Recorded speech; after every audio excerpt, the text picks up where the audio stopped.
এই ভিডিওটি দেখার পর আমি নিজেই অনুতপ্ত হয়ে গেছি, আমার এহসাস হয়ে গেছে। হাসরের দিন বান্দার হিসাব কেমন হবে? ছাত্র যখন হুজুরকে প্রশ্ন করলো, হুজুর হাসরের দিন বান্দার হিসাব কেমন হবে, তখন হুজুর মুখে প্রশ্নের উত্তর না দিয়ে ডাইরেক্ট প্র্যাকটিক্যালি ছাত্রদেরকে বোঝালেন। কত সুন্দরভাবে ভিডিওটি দেখলেই আপনিও অনুতপ্ত হয়ে পড়বেন, আপনারও এহসাস হয়ে যাবে হাসরের বিচার কেমন হবে। আর সেটা কিভাবে বুঝাইলেন ভিডিওটি সম্পূর্ণ দেখেন। এই নাও 100 টাকা, আগামীকাল ছুটির দিন, তোমার যা মন চায় তাই কিনে কেটে খাবা। যাও। তাওহীদ, এদিকে আসো। এভাবেই প্রত্যেকটা ছাত্রকেই কাউকে 100 টাকা, কাউকে 80 টাকা, কাউকে 60 টাকা এভাবে দিতে দিতে লাস্ট মুহূর্তই আব্দুর রহমান, জি হুজুর। এদিকে আসো। এই নাও 5 টাকা। এই 5 টাকা দিয়ে তোমার যা মনে চায় খাবার খেতে সেগুলো খাবা, ঠিক আছে? যাও।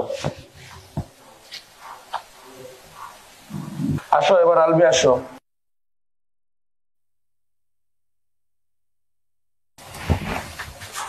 এই নাও 1 টাকা।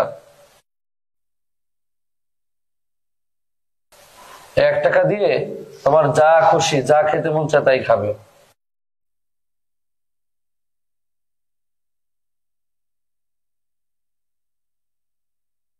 এভাবেই হুজুরে কাউকে বেশি টাকা, কাউকে কম টাকা দিল। যারা বেশি টাকা পেয়েছে তারা মনে মনে অনেক খুশি, আর যারা কম টাকা পেয়েছে তারা খুশি হতে পারে নাই। তারপর হুজুরে কি করলো দেখেন। শোনো, আগামীকাল তাহলে সাপ্তাহিক ছুটির দিন, তোমাদেরকে যে টাকা পয়সা দেওয়া হয়েছে তোমরা সকলেই তোমাদের ইচ্ছা মতন খরচ করবা, কিন্তু শনিবার সকালে নাস্তার টাইমে বোর্ডিং ঘরের সামনে এসে তোমরা কে কি খরচ করলা সবকিছুর হিসাব দিবা, ঠিক আছে? তাহলে যাও। এভাবেই হুজুরের কথা মতো ছাত্ররা ছুটির দিন যার যে ইচ্ছা ওই মতে নিজের নিজের টাকা খরচ করলো।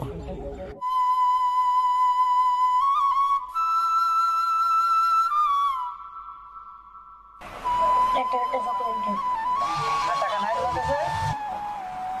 হ্যাঁ, একটা চকলেট দেবো?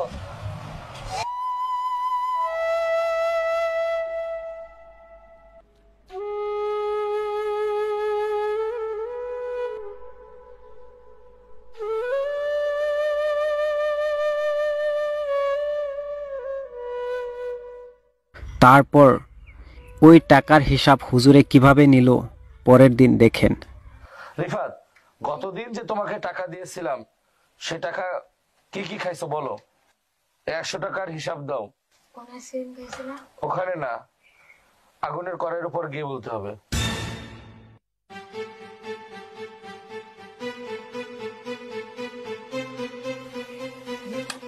আগুনের কড়াইতে। দাঁড়া দাঁড়া, জুতা খুলে, জুতা পরে না, জুতা খুলে গিয়ে হিসাব দাও। হ্যাঁ, জুতা খুলে উঠো উঠো উঠো উঠে এবার হিসাব দাও। কোন আইসক্রিম খেয়েছিলাম, আর জুস খেয়েছিলাম, বিস্কুট খেয়েছিলাম, চানাচুর খেয়েছিলাম, আর বিস্কুট খেয়েছিলাম। হ্যাঁ, যাও যাও, এখানে গিয়ে পানিতে তাড়াতাড়ি পাও দিয়ে ফেলো, পাও দিয়ে ফেলো, ঠান্ডা করো। তাওহীদ, তোমাকে 80 টাকা দিয়েছিলাম না, তুমি 80 টাকার হিসাব দাও। ওই আগুনের কড়াই থেকে হিসাব দাও। তাড়াতাড়ি যাও, যাও, জুতা খুলে যাও, জুতা খুলে যাও।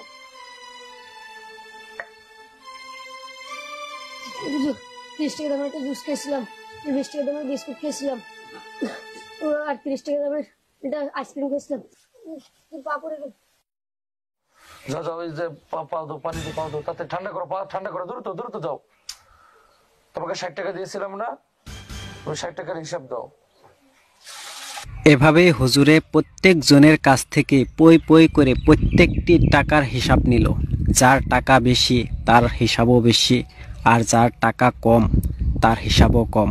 যারা টাকা বেশি পেয়েছিল আর হারছিল, আজকে ওই টাকার হিসাব দিতে যাই তাদের ঠেঙে ফুসকা পড়তেছে, আর ওই ফুসকার জ্বলন্তিতে তারা আজকে কাঁদতেছে। আর যারা টাকা কম পেয়েছিল তাদের হিসাবও কম, তারা আজকে হাসতেছে আর হাসি মুখে ওই টাকার হিসাব দিতেছে। তোমাকে 1 টাকা দিয়েছিলাম না, তুমি 1 টাকার হিসাব দাও।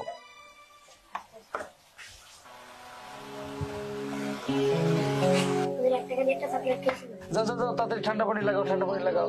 লাগবে না। লাগবে না? লাগবে না, এদিকে এসো। তোমার প্রশ্নের উত্তর পাইছো? জি হুজুর। এটা মাত্র হাসরের বিচারের নমুনা। এই দুনিয়ায় মানুষের অর্থ সম্পদ যত কম, তার হিসাব তত সহজ।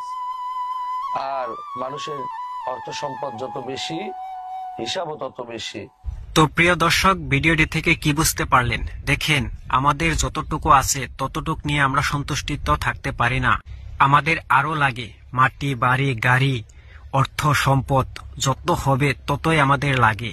কিন্তু আমরা একটা কথা চিন্তা করি না, যে একদিন হাসরের ময়দানে আমাদের প্রত্যেকটা অর্থ সম্পদের হিসাব দিতে লাগবে পই পই করে। তাই বলি, নিজের যা আছে তা নিয়ে সন্তুষ্টিত থাকেন। রিজিকের মালিক হলো আল্লাহ। আল্লাহর উপর ভরসা